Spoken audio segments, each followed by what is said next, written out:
Gloria a Dios. Muy bien, hermanos. Vamos a buscar en el Evangelio según San Mateo capítulo 12, del 1 al 8. El Evangelio según San Mateo. Pueden ubicarse, pueden sentarse. Bueno, no se sienten todavía. Después se pueden sentar. Mateo capítulo 12. Vamos a ver del verso 1 al 8. ¿Lo tenemos? Bien, la palabra del Señor dice lo siguiente. En aquel tiempo iba Jesús por los sembrados en un día de reposo, y sus discípulos tuvieron hambre, y comenzaron a arrancar espigas y a comer. Viéndolo los fariseos, le dijeron: he aquí, tus discípulos hacen lo que no es lícito hacer en el día de reposo. Pero él les dijo: ¿no habéis leído lo que hizo David cuando él y los que con él estaban tuvieron hambre, y cómo entró en la casa de Dios y comió los panes de la proposición, que no le era lícito comer ni a él ni a los que con él estaban, sino solamente a los sacerdotes?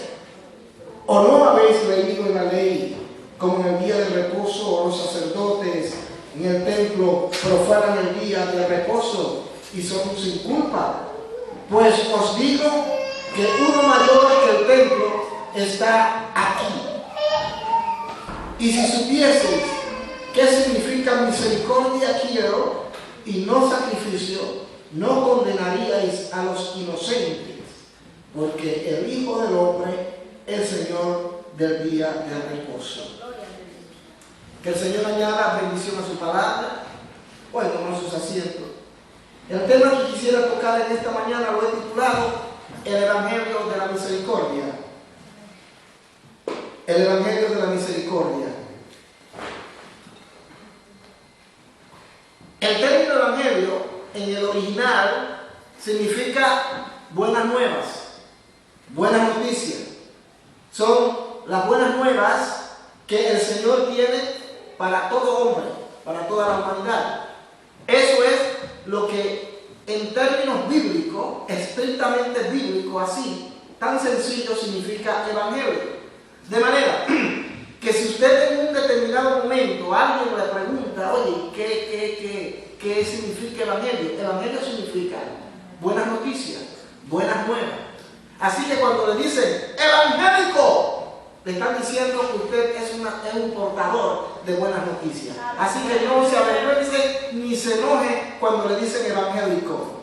En mi país nos decían evangélicos, nos decían salvacuatro. Yo decía: yo no salvo a cuatro. Si puedo salvar a todo el mundo, lo salvo a todo el mundo. Así que mejor dime salvamundo, que al final yo no salvo a nadie, sino Jesucristo. Pero el evangelio son buenas noticias.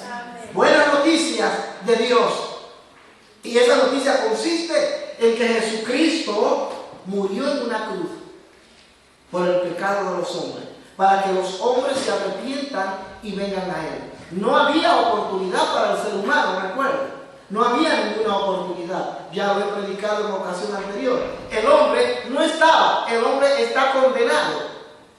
El que no tiene a Cristo, y perdóneme por ser tan crudo, pero es necesario que lo diga, porque es así, la Biblia lo dice, no lo digo yo. El hombre está sin Cristo, está condenado. Es decir, cuando se muere su alma va al infierno, eso lo dice la Biblia. Pero ahí viene la buena noticia, que si ese hombre que está en pecado se arrepiente, Jesucristo le perdona. Esas son las buenas noticias. Mira, hermano, a nadie que ha matado a cientos de personas, la ley le va a perdonar, ¿verdad? Sino que lo van a condenar a cadena perpetua.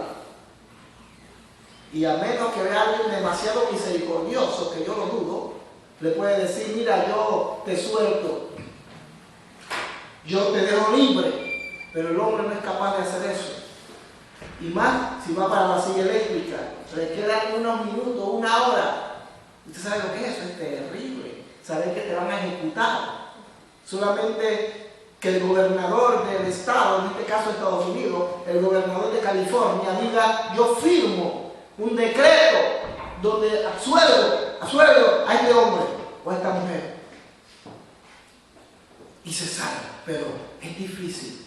Recuerdo que hace 2 años, cuando Arnold Schwarzenegger era el gobernador de California, la familia e inclusive el preso le solicitaron, le pidieron que por favor lo dejaran libre, que lo pusiesen en cadena perpetua, pero que no lo mataran.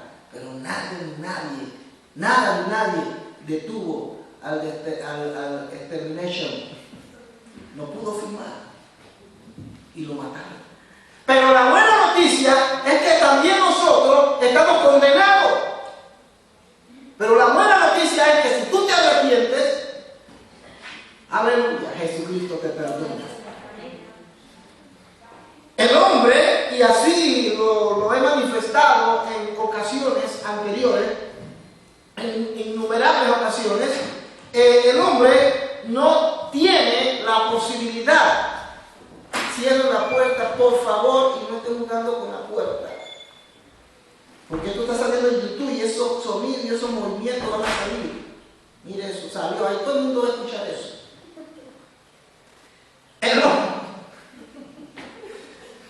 El hombre, hermano, ha sido condenado y solo Jesucristo lo puede liberar.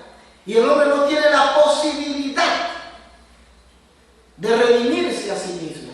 Es decir, el hombre, el ser humano, no es capaz de redimirse. Lo voy a decir de esta manera. Usted y yo no teníamos la capacidad de llegar ante Dios y decirle: mira, Señor, me vas a condenar, ¿y qué pasó? Mira que aquí yo tengo 1.000 millones, te los doy con tal de que tú me libres. Ni siquiera el hombre tiene, con sus buenas obras, se puede redimir ante Dios. Ni siquiera el hombre. De manera entonces que el hombre no es capaz, no tiene la capacidad de redimirse. ¿Estamos claros en eso? No tiene la capacidad. Por más buenas obras que usted haga, eso no lo va a llevar al cielo. Recuerden que no somos salvos por obras, sino para buenas obras. Una vez que somos salvos ahora, tenemos que hacer buenas obras. Es decir, ese es el resultado de un encuentro que he tenido con Jesucristo. Me he arrepentido y ahora la luz de Cristo está en mí. Entonces yo manifiesto esas obras como producto de ese encuentro con Dios. Pero no son las obras lo que nos van a salvar, queridos. No son las obras, ni nos van a justificar. Eso debe quedar claro. El Evangelio de la misericordia es la respuesta de Dios a los hombres. Hermanos, para poder recibir el perdón y la misericordia de Dios, la restauración de la vida y como resultado, la salvación eterna. La única manera es esa, que nosotros reconozcamos que Jesucristo es Señor, y solo reconociéndolo y aceptándolo en nuestras vidas, nosotros podemos entonces pasar de muerte a vida eterna. ¿Cuándo dicen amén? Y solo Dios presenta ese mapa y la ruta a seguir. Sin que tengamos nosotros que intervenir, a menos que no sea nuestra desgracia y nuestro pecado. Alguien dijo en cierta ocasión que lo único que el hombre puede darle a Dios, lo único que el hombre puede darle a Dios es su desgracia, es su pecado. Porque cuando tú le entregas tu desgracia y tu pecado a Dios, Dios lo toma y lo echa, dice la Biblia, al fondo del mar, y nunca más se acuerda de él. Pero de ahí, hermano, usted no puede darle nada a Dios, porque de nosotros no sale nada bueno. No sale nada bueno. No, cuando yo ayudo a la gente en la calle, cuando yo ayudo al pobre, cuando yo envío alimento a mi familia, dinero, cuando yo hago aquello, lo otro, cuando yo veo un perrito que lo va a atropellar un auto, yo me lanzo sobre el auto y salvo al perro. Pero mire, no nos engañemos, todas esas son acciones buenas, no estoy hablando que sean malas, pero eso no es producto de que el hombre es bueno. Amén. En la mayoría de las ocasiones cuando hacemos algo como eso es para llamar la atención, es para tratar de callar nuestra conciencia, tratar de llenar un vacío, etc. Mírese usted mismo, a veces lo hacemos por egoísmo, somos egoístas. A veces el hombre le dice a la mujer, yo te amo, yo no puedo, yo no soporto vivir sin ti. Yo prefiero morirme yo primero antes que te mueras tú. Mentiroso. No se quiere morirse primero para no sufrir. Porque si se muere la esposa, tiene que sufrir. Si me muero yo primero y la amo, no vas a morir, hombre. No te engañes. Y así, por mencionar un ejemplo, esa es la realidad. Entonces, de nosotros, pongan mucha atención, hermano. Quisiera que se mantuvieran tranquilos, quietecitos, porque quiero advertirles que cada vez que hay un movimiento ahí me desconcentro. Pierdo la línea y no quiero que estén pendientes, quiero que me ayuden en eso. ¿Estamos? Vale, dicen los españoles. Venga pues. Entonces Dios establece un mapa, establece una ruta, y ese mapa y esa ruta se llama Jesucristo. Jesus Christ. Santo hermano. Juan, capítulo 14, el verso 6, hay un coro que lo dice muy bonito, lo voy a cantar. Dice, se me fue. Solamente en Cristo, solamente en Él, se encuentra en Él, no hay otro nombre, nada a los hombres, solamente en Cristo, solamente en Él. Es solamente en Cristo, Juan 14:6 lo dice. No hay otro camino.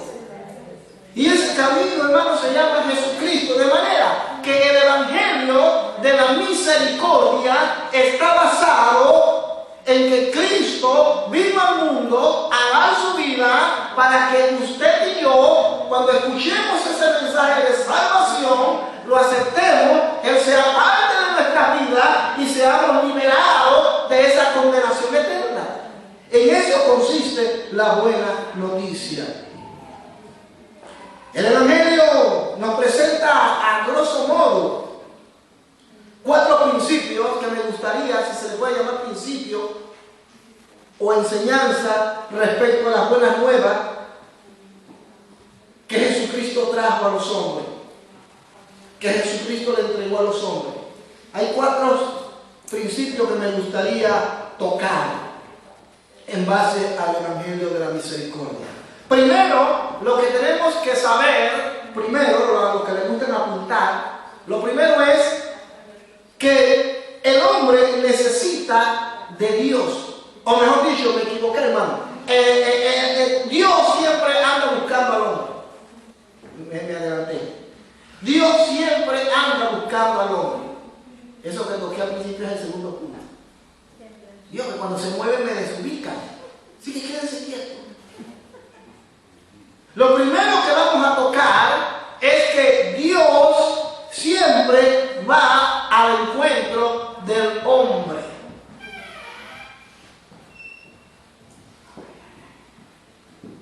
Dios siempre va al encuentro del hombre. En eso consiste el Evangelio de la misericordia. Que Dios siempre es el que busca al hombre y no el hombre busca a Dios. Siempre la iniciativa viene de Dios. Él siempre provocará la manera de que el hombre escuche el Evangelio. Amén. Siempre. Por eso es que los indígenas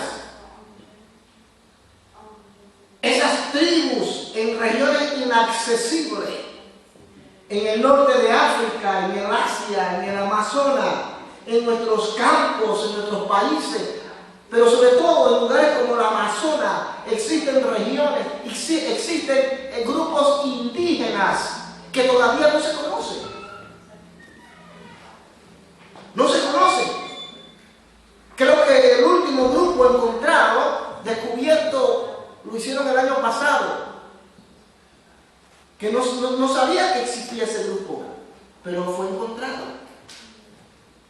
Y es un grupo indígena que está atrasado casi 1000 años atrás.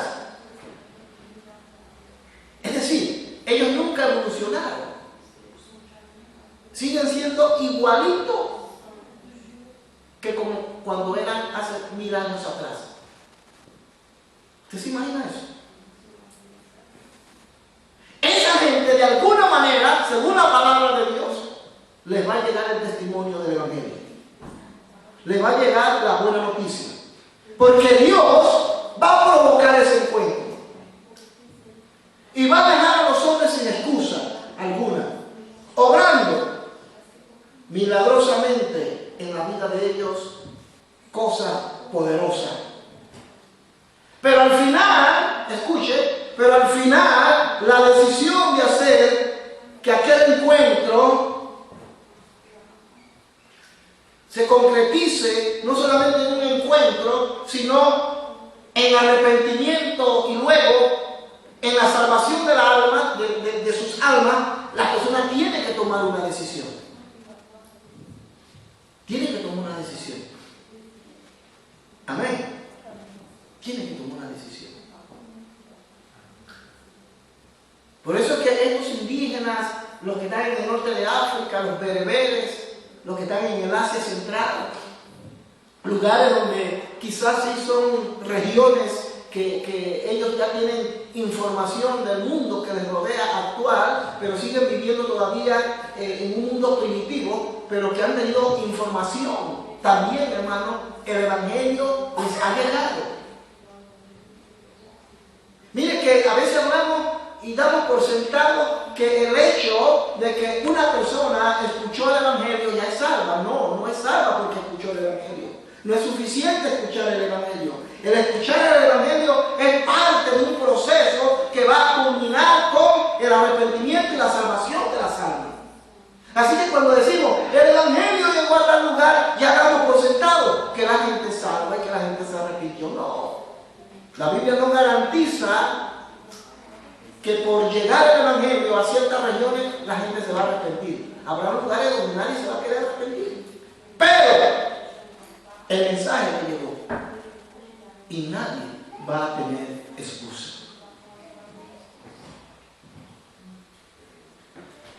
Amén. Y Dios va a obrar milagros.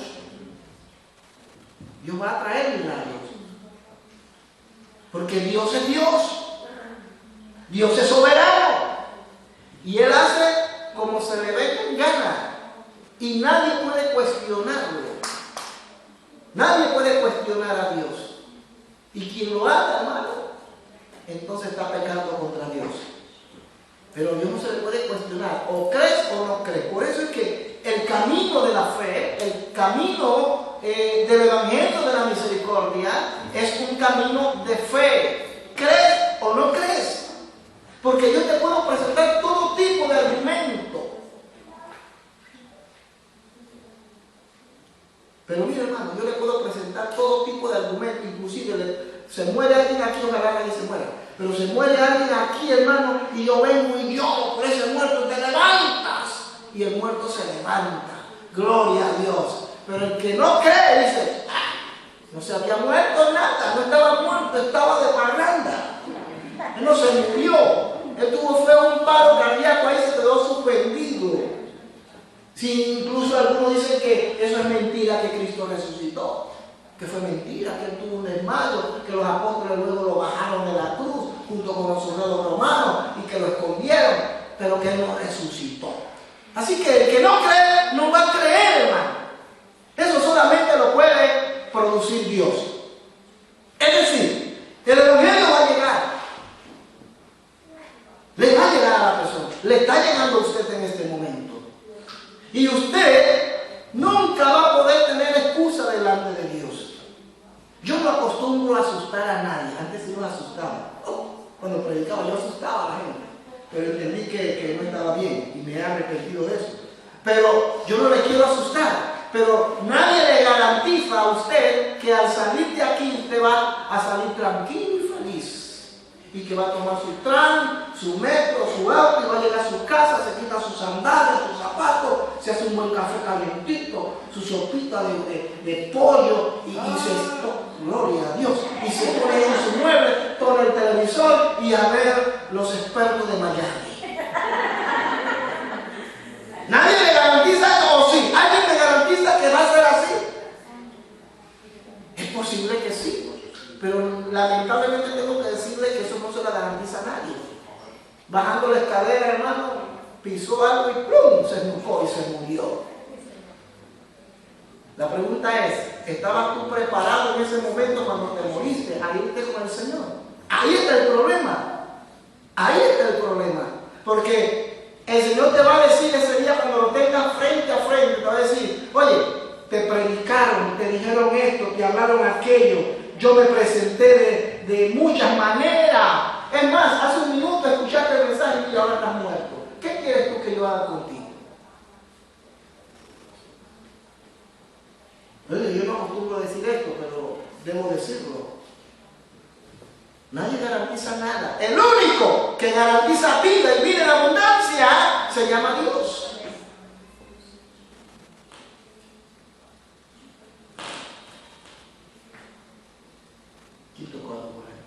Es un demonio. Vámonos a Lucas. El Evangelio según San Lucas. A mí me gusta bromear para que se relajen, hombre. Relaja, tranquilo, no pasa nada. Yo simplemente cumplo como mensajero de proponerle la palabra. Mira lo que dice Lucas 17, versículo 11. No lo vamos a leer todo, simplemente lo vamos a citar. Lucas 17, es bueno que Miguel, si el que no trae Biblia, pueda verlo allá al fondo, y si no, los que tienen Biblia al lado, compartan su Biblia con otro. Lucas, capítulo 17, versículo 9. Aquí se habla de unos leprosos. Dice que eran 10 leprosos. Y yendo Jesús a Jerusalén, pasaba entre Samaria y Galilea, y los vio. Y al entrar en una aldea le salieron al encuentro 10 hombres. Ellos salieron al encuentro ¿de quién? De Jesús. Pareciera que la iniciativa fueron de ellos. Parece que fueron ellos los que buscaron a Dios. Pero no, Dios tiene todo bajo control. Y Jesús, como Dios que era, lo sabía. Amén. Por eso es que planteo que la iniciativa siempre va a ser de Dios. Amén. Dios siempre toma la iniciativa. Dios siempre es el que te busca a ti, me buscó a mí. De mí depende si lo acepto o lo rechazo, pero Él es el que lo busca. Y dice la Biblia que estos leprosos fueron al encuentro de Jesús. Y Jesús hace el milagro y les sana. Amén. El verso 13 dice, y alzaron la voz diciendo, Jesús, Maestro, ten misericordia de nosotros. Porque el evangelio que predicamos es un evangelio de misericordia. Cuando Él los vio, les dijo, ¡ay, qué cochino, qué hediondos, puercos, lávate! No, yo no quiero ser eso. Según la ley judaica, según la ley de los judíos, un leproso no se podía acercar a nadie, y mucho menos a un rabino. Y esa era la costumbre judaica, que cualquiera que era leproso o cualquier mujer que estuviese en su tiempo, que estuviese sufriendo la menopausia, o la menopausia no, estuviera, ¿cómo le llaman esto que le pasa a ustedes? Se me va el término. Que le viene la regla o el metro, lo que sea. No podían, ellas no podían acercarse a nadie, porque eran impuras. En este caso los leprosos no podían acercarse a nadie, mucho menos al Señor. Pero el Señor no los rechazó. Mientras que otros lo rechazaban, Jesucristo los miró y mire lo que le dice el Señor. Jesús, Maestro, ten misericordia de nosotros. Cuando Él los vio, les dijo, id mostraos a los sacerdotes, tal como lo mandaba la ley. Y aconteció que mientras iban, fueron ¿qué? Limpiados. Aleluya. Mire que Cristo no tuvo ni que orar por ellos. No tuvo ni que orar por ellos, no tuvo que reprenderlos. El espíritu de sarna y de lepra. Simplemente los miró, pero Cristo vio en ellos algo que hoy Él también está viendo en ti. En algunos, no en todos. Y vio que había en ellos fe. Y había una necesidad. Cuando hay necesidad y cuando hay fe en tu vida, hermano, es una combinación explosiva. Porque cuando hay fe y hay necesidad, o hay necesidad y hay fe, Dios actúa, porque ve tu fe. Y entonces Cristo los envió y ellos se fueron glorificando a Dios a gran voz. Y se postró, el verso 16, y se postró rostro en tierra a sus pies, uno de ellos, dándole gracias, y este era samaritano. ¿Sabe que los samaritanos y los judíos no se llevaban? Y que me perdonen mis queridos amigos, hermanos, a quienes quiero mucho, los bolivianos. Parecían los cambas y los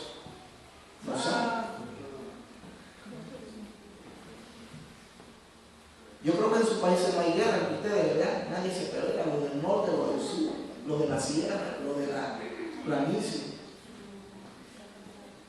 Este era samaritano, y los samaritanos y los judíos no se llevaban. Había una enemistad de miles de años. Ellos no se llevaban, no se trataban. Los judíos veían a los samaritanos como gente impura, gente maldita, gente mala, perversa. Así que resulta que el único, según dice la Biblia allí, de los 10, el único que regresó agradecido, arrepentido, ¿quién fue? El samaritano. Oh, hermano, ciertamente es así. Mira, hermano, Dios siempre te va a buscar. Dios siempre busca al hombre. Y siempre te va a dar una palabra. Y siempre se va a manifestar a tu vida. Siempre lo va a hacer. Porque Él es Dios. Él es soberano. Y en esa manifestación, quizás hoy sea una de esas. En esa manifestación, hermano, tú tienes que tomar una postura. En esa manifestación Dios sana, Dios convence, Dios habla, Dios trae milagros y lo hace en nuestra vida. Pero de ti depende ahora si te arrodillas a los pies del Maestro y le das gracia y te arrepientes de tus pecados. Amén. Dice la Biblia, el mismo Jesucristo le dice a ellos, no son 10 los que fueron limpiados. ¿Y los 9? ¿Dónde están? Verso 17. No hubo quien volviese y diese gloria a Dios, sino este extranjero. Y le dijo, lávate, ve, tu fe te ha salvado. Eso da a entender de que el hombre fue convencido por Dios. No es que Dios vino a la fuerza, ahora te voy a convencer, mi poder se va a introducir en ti y tú no vas a tener poder para decir que no. Y de repente la persona dice, ahora me quiero arrepentir. No. Dios, Jesucristo se manifiesta a ellos. Y solo uno reconoce que Dios le ama y que Dios ha tenido misericordia de él. Y como muestra de ese agradecimiento que Dios ha producido en él dice, él va y se arrodilla a los pies del Maestro. Y el Señor le dice, lávate, vete, tu fe te ha salvado. ¿Acaso no es Jesucristo el que salva? Sí. Aquí no está hablando de que la fe de este hombre en sí lo salvó. Porque la fe, hermano, que hay en nosotros, ¿quién es que la produce? Dios. De manera que la fe no viene de nosotros. Es Dios quien pone ese nivel de fe en nosotros. En todos. Todos tenemos fe, hermanos. Todos. Hasta el ateo tiene fe. El ateo tiene fe. No lo quiere manifestar, no quiere reconocerlo por orgulloso. Pero hasta el ateo tiene fe. Todo el mundo tiene fe. El problema es que utilizamos y ponemos nuestra fe en cosas Allá los muchachos están hablando, por favor, póngame atención acá. Si no se vienen para acá, se sientan acá. Nada más le permito que hable Suri porque ella está traduciendo al Señor. Por favor, vamos a guardar aquí silencio y respeto a la casa de Dios. Dios ha puesto un nivel de fe en todos. Y nadie se va a excusar delante de ellos y decir, yo no tenía fe. A mí nadie me habló. Porque Dios siempre se va a acercar a los hombres. El Evangelio de Misericordia siempre procura reconciliar al hombre con Dios. Y esto es únicamente por medio de la persona de Jesucristo. Amén. Ya lo dije hace un momento. San Juan 14, verso 6. Pero vamos a buscar también en Romanos capítulo 8. Romanos capítulo 5, versículo 8 al 11. Romanos capítulo 5, versículo 8 al 11. Mire lo que dice la palabra del Señor. Mas Dios muestra su amor para nosotros en que siendo aún pecadores, Cristo murió por nosotros. Pues mucho más, estando ya justificados en su sangre, por él seremos ¿qué? Salvos de la ira, de manera que la salvación no es el producto de mi esfuerzo, sino que Dios se manifiesta, Dios se acerca a mí, me habla, Él me está hablando. Ahora yo tengo que tomar una posición, o lo acepto lo que Él dice o lo rechazo. Si acepto lo que Él dice, entonces, hermano mío, se va a producir el arrepentimiento. Y el arrepentimiento va a traer como producto de ese arrepentimiento, como resultado de ese arrepentimiento, la salvación. Pues, mucho más, verso 9. Estando ya justificados en su sangre, por él seremos salvos de la ira. Porque si siendo enemigos fuimos reconciliados con Dios por la muerte de su Hijo, mucho más estando reconciliados seremos salvos por su vida. Y no solo esto, sino que también nos gloriamos en Dios por el Señor nuestro Jesucristo, por quien hemos recibido ahora la reconciliación. Amén. Es así, hermano. Nunca se le olvide esto, querido. Dios es el que te busca. Amén. Nosotros estábamos, lo que ya tenemos a Cristo, estábamos muertos en nuestros delitos y pecados. No éramos capaces de buscar a Dios. Por eso Dios nos buscó a nosotros. Por eso Dios nos buscó a nosotros. Lo segundo, en cuanto al Evangelio de la Misericordia, es que el hombre necesita de Dios. Amén. Primero, Dios siempre busca al hombre. Esa es la dinámica de Dios. Dios siempre busca al ser humano. Eso no significa que porque Dios lo busca, el ser humano va a ser salvo. ¿Me explico? Dios dice, voy a buscar al ser humano, voy a imponerle mi soberanía y lo voy a salvar a la fuerza, aunque él no quiera. No, Dios no funciona así. Dios busca al ser humano, presenta su mensaje a través de los redimidos. Ahora tiene que haber un accionar en nosotros, en aquel que no tiene a Cristo. O lo toma o lo rechaza. Pero Dios se acercó. Ya no habrá excusa. Si te mueres en tu pecado, vas a acercarte a Dios, vas a llegar a la presencia de Dios un día, al juicio, al gran trono blanco, y vas a decir, Señor, aquí están mis credenciales. Yo oré por los enfermos y se sanaron. Yo ayudé a los pobres. Yo iba todos los días a la iglesia. Yo ayunaba, yo hacía esto y lo otro. Y el Señor dirá, ¿y qué haces aquí entonces? Apartados de mí, hacedores de maldad, no os conozco. Porque no es por obra que vamos a ser salvos. De manera que cuando presentemos todo nuestro currículum allá, hermano, eso no va a valer nada. Porque en vida es que yo tengo que tomar una decisión. Lo segundo, como decía, el hombre entonces necesita de Dios. En el libro de Apocalipsis, el escritor de Apocalipsis, en el capítulo 3, versículo 17, le habla a la iglesia de la Odisea. La iglesia, mire, eran 7 iglesias en el Asia Menor, pero cada una tenía una característica positiva o negativa. Y entre las negativas de la iglesia de la Odisea, que ellos se creían lo máximo, ellos se creían lo mejor, se creían el papá y la mamá de Tarzán. Ellos consideraban que ellos tenían la última revelación. Ellos se consideraban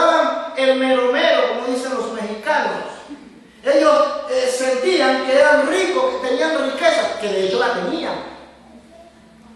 De todas las iglesias que aquí menciona el escritor de Apocalipsis, esta iglesia es una de las iglesias que podía llenarse la boca en decir yo tengo esto, tengo lo otro. Era una iglesia de gente de mucho billete, mucho dinero, gente de high class. Esa era la condición de la iglesia de la Odisea. Pero ¿sabe?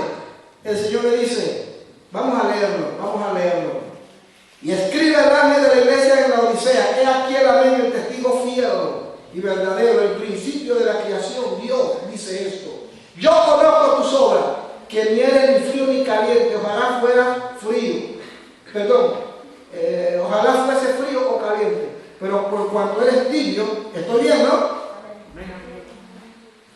Sí, estoy bien. Porque tú dices, yo soy rico y me he enriquecido y de ninguna cosa tengo necesidad, y no sabes que eres un ¿qué? Desventurado. Dios, el Señor, define de manera gráfica, muy gráfica y condenatoria, que el hombre está perdido y que necesita de Él. Y lo presenta muy claramente a través de esta iglesia. Tú dices tenerlo todo. Yo te aconsejo, dice el Señor, que de mí compres oro refinado. Tenían oro, pero el Señor dice que compres oro refinado en fuego para que seas rico, y vestiduras blancas para vestirte y que no se descubra la vergüenza. Es decir, hermano, estos individuos, que es la situación suya y fue la situación mía y es la situación del mundo, eran unos desventurados, y como dicen los argentinos, eran unos desgraciados. Desventurado es lo opuesto a la gracia. Es un desgraciado en el sentido literal de la palabra. En el original griego, esta palabra desventurado es talaiporos, que más o menos da a entender que tu dinero, tu oro de tu banco, no es moneda corriente en el reino de Dios. Ellos tenían dinero, tenían ropa, ellos explotaban ciertas sustancias químicas de la época, lo tenían todo. Pero el Señor dice, tú dices que eres rico, tú dices que no tienes necesidad, pero escucha lo que te voy a decir: tú eres un desgraciado, tú eres un desventurado, no tienes nada, porque tu moneda, por más famoso y por más rico que eres, no vale nada delante de mí. Eso es lo que el Señor les está diciendo a ellos. En otras palabras, tú me necesitas a mí, yo no te necesito a ti. Mire, hermano, muchas veces nosotros creemos que le estamos haciendo un favor a Dios con venir a la iglesia. Usted no le hace ningún favor al Señor. Él sigue siendo Dios, vengas o no vengas a la casa. Si tú te consideras que sabes más Biblia que otro, si tú consideras que oras más, si tú consideras que reprendes más demonios, si tú consideras que eres más santo, si tú te consideras que eres lo mejor y estás por encima de los demás, tú eres un miserable y un desventurado, te dice el Señor. Y Él te dice, ve y compra oro refinado. Porque, hermano, eso no nos va a llevar al reino de los cielos. Porque todas esas obras que tú y yo hagamos no tienen ningún sentido y ningún valor y ningún peso delante de Dios. Por eso es que el apóstol Pablo dice que no seremos salvos por obras, para que nadie se lleve la gloria de Dios. Por eso es que Dios es el que toma la iniciativa. Dios fue el que decidió venir a nosotros. Él nos habla a través del Espíritu Santo. Tú tienes que tomar tu decisión. Pero sea la decisión que tomes, la gloria seguirá siendo de Dios. Y Dios nos reprende duramente a la iglesia de la Odisea. Le está diciendo que ellos realmente necesitan a Dios. La gente, ellos creían que no necesitaban a Dios. Miren, hermano, los que vivimos acá en Europa, específicamente Bruselas, en Bélgica, los que tienen muchos años de vivir acá, saben cómo es el sistema aquí. Amamos a los belgas. ¿Cuántos aman a los belgas? Yo los amo. Y hay miles de belgas que han tenido un encuentro con Jesucristo, aleluya. Lo que pasa es que ustedes no se han dado cuenta, ustedes viven en un mundo aislado, pero hay iglesias evangélicas en Bruselas, en Bélgica, en Louvain, en Liège, en Antwerp, en cualquier parte de Bélgica, iglesias sanas, iglesias conformadas por belgas que aman a Dios, porque tuvieron un encuentro con Jesucristo. Jesucristo vino a ellos reconocieron su condición y hoy son personas salvas. Amén. Pero lamentablemente los que vivimos en este país y los que vivimos en Europa, yo por lo menos estuve trabajando 7 años en Suiza. Hermano, este es un continente que nos lleva como 500 años adelante a nosotros. Nosotros somos, hermanos, somos anticuados para los europeos. Recuerdo que en cierta ocasión, esto me lo contaron unos jóvenes amigos míos de Juventud Una Misión en Panamá. Y venían unos jóvenes a hacer misiones a Panamá, pero le dijeron, le comentaron, gente no existía internet. Y le comentaron, allá hay indios con flechas y taparrabos. No, esto pasó. Y saben, hermano, ellos se lo creyeron. Y cuando ellos llegaron al aeropuerto, llegaron con sombrero, con pistola, con lanza y todos con unos zapatos así y asustados. Y oye, indio. Es algo radical lo que digo.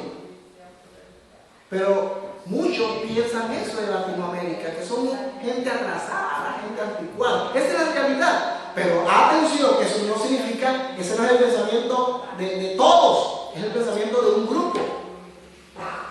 Amén. Yo recuerdo que un suizo en Suiza me dice, no, aquí en Suiza nunca va a haber necesidad. Aquí en Suiza la crisis nunca va a llegar a Suiza. Y yo lo miré y yo le dije, así se lo dije en su cara, yo creo que eres un arrogante, un miserable y un desgraciado. Así se lo dije en la cara. Ya tú vas a ver. No, jamás, en Suiza, jamás va a pasar eso. Los suizos somos gente seria, somos gente centrada, somos gente así, asado. Hermano, vino la crisis y Suiza también está en la crisis. Y los suizos andaban asustados y algunos se suicidaron y otros andaban desesperados sacando su dinero. ¿Y qué pasó con lo que me dijo hace 15 años haber vivido? Entonces mucha gente se cree eso. Y no solamente los europeos, inclusive dentro de nuestros países hay gente que se cree que es la última Coca-Cola del desierto y creen que no les va a hacer falta nada. Por eso es que tenemos la sociedad que tenemos hoy día. Jóvenes suicidándose, gente en droga, en el licor, gente en la prostitución, un desorden total. Porque le hemos dado demasiado a los jóvenes, como enseñaba la pastora hoy en la mañana en la escuela dominical. Les hemos entregado demasiado a los jóvenes y ellos no saben manejar eso. Y hoy tenemos una sociedad descarriada. Pero lo tenemos todo. Tienen tanto que los jóvenes le pagan para que estudien. En mi país no se paga para que se estudie, hermano. Uno tiene que pagar para estudiar.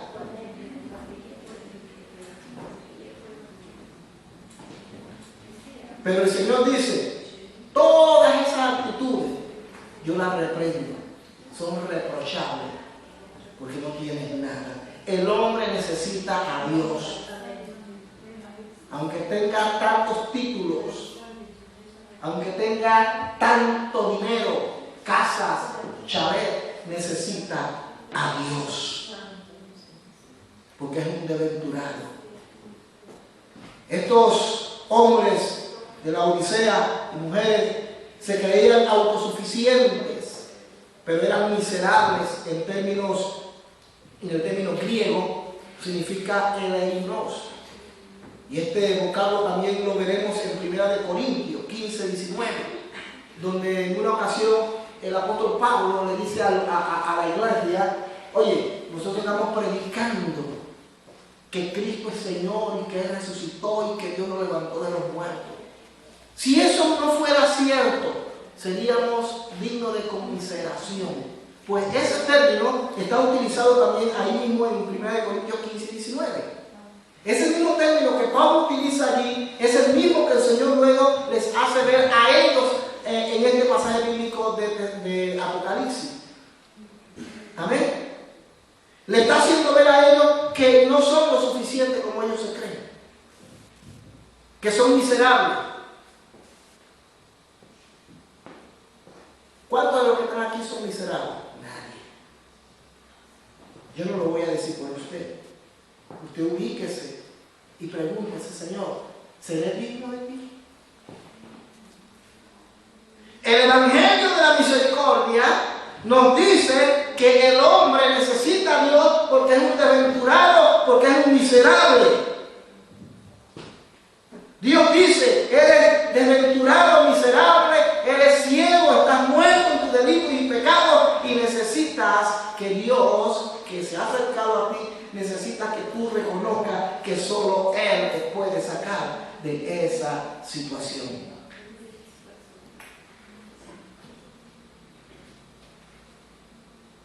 ¿Sabe, hermano, que cuando yo conocí al Señor muy joven,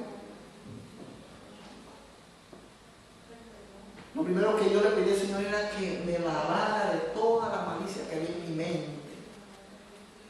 Yo conocí al Señor, como todos saben, muy joven, tenía 15 años. Y yo lo primero que le dije al Señor, Señor, yo te quiero aceptar como mi Señor. Mire, yo estaba renuente, yo no quería ir a la iglesia. Yo tenía un antecedente, tenía un concepto de la iglesia evangélica terrible. Y yo decía, yo soy católico, apostólico, porteño. Porteño porque así se llama mi pueblo, Puerto Llano. No sé por qué la gente dice, yo soy católico, apostólico, romano. Si tú eres el guatemalteco, hondureño, panameño, colombiano, venezolano. Entonces yo me decía, yo soy católico, apostólico, romano. Y a mí ningún evangélico me va a sacar de mi convicción. Y así estuvo, hermano. Durante un año escuchando el evangelio cerca de la casa, yo predicaba.